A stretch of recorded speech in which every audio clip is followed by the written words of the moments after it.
السلام علیکم ناظرین، امید ہے آپ سب خیریت سے ہوں گے۔ تو آج ہم سرگودھا یونیورسٹی کے پاس پیپر کی معروضی کو حل کریں گے۔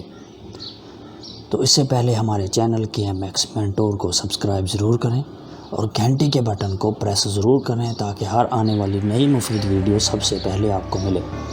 اس کے علاوہ کمنٹ، لائک اور شیئر بھی کریں اور کمنٹ میں اپنی قیمتی رائے ضرور لکھیں تاکہ ہم اس میں مزید بہتری لا سکیں۔ تو ناظرین،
6 مصروں پر مشتمل ہے، یعنی جو بند ہے وہ 3 شعروں پر مشتمل ہے۔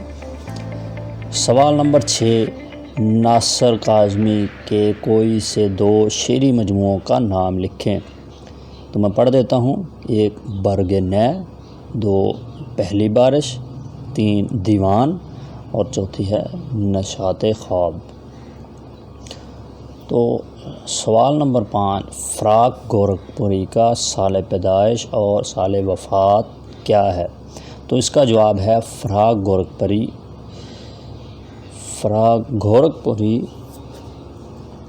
1896 میں پیدا ہوئے اور 1982 میں وفات پائی۔ نیکسٹ ہے نون میم راشد کب پیدا ہوئے اور کب ان کی وفات ہوئی؟ تو نون میم راشد 1910 میں پیدا ہوئے اور 1975 میں انہوں نے وفات پائی۔ سوال نمبر 9، مجید امجد کے پہلے شعری مجموعے کا نام اور تاریخ اشاعت لکھیں۔ تو مجید امجد کے پہلے شعری مجموعے کا نام شب رفتہ ہے، یہ 1958 میں شائع ہوا۔ سوال نمبر 10، نون میم راشد اور مجید امجد کے ساتھ ساتھ آزاد اور جدید اردو نظم کا تیسرا اور بڑا نام؟ تو آپ لکھ سکتے ہیں منیر نیازی، احمد ندیم قاسمی، تصدق حسین خالد۔ تو ناظرین، آج کا ہمارا پیپر مکمل ہوا۔ اپنا بہت سارا خیال رکھیں۔ اللہ حافظ۔